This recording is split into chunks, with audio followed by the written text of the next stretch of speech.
Hey everyone.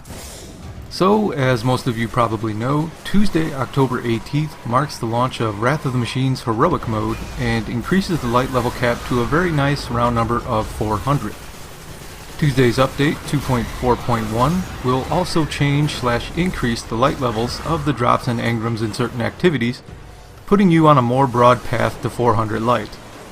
Much like the April update from earlier this year, Bungie is giving you multiple avenues to reach that max light level without having to even tackle the raid, such as the Crucible, Iron Banner, Trials of Osiris, and Nightfall rewards. Not that it wasn't possible to reach the higher light levels outside of the raid previously, but you get the idea. They're pushing variety in the endgame a little bit more, to the point that you won't have to grind as long or as hard or in such a specific way to reach the max level.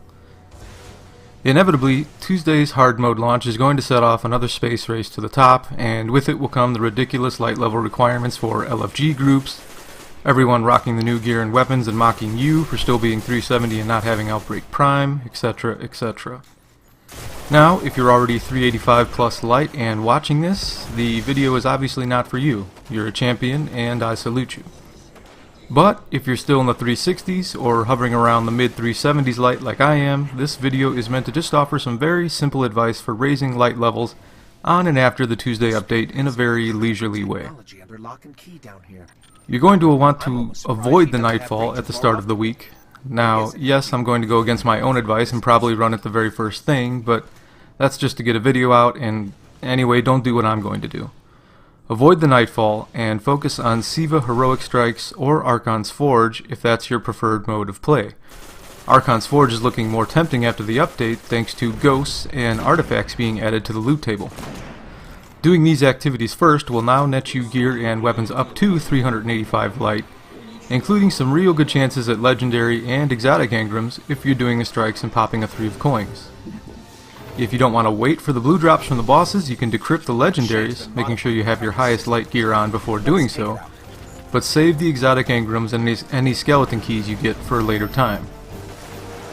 Now, after you've run the strikes for a while and brought yourself up to the 385-ish light range cap that these rewards will give you, you're now ready to jump into the Nightfall to try and land higher light gear. If you want an even better reason to wait until you've reached that 385 cap, note that the Nightfall's recommended light level is increasing with the update, going from 360 light to 380. You're going to have a much easier time doing it once you're properly leveled, and the loot you get from that will be all the better in terms of light level for you having waited. From there, you've got the Crucible to return to for high level drops. You can drop some skeleton keys into the horde chests at the end of a strike, or jump into the hard mode raid and see what you and your group can do. Raid gear and weapons will now try to drop at a light level closer to your max level, which should be helpful.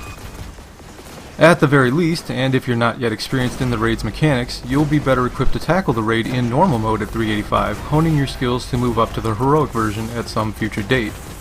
And I'm sure there will be groups demanding you be 400 light to do the normal raid by next week, so it's always best to keep up with the LFG curve. That's just kind of how it goes, nothing to be done about that. So, that is it for me. Thank you very much for watching the video and listening to me talk on for too long. Good luck on the road to 400, and I'll see you around, Guardians. The Fallen will claim nothing from this breach.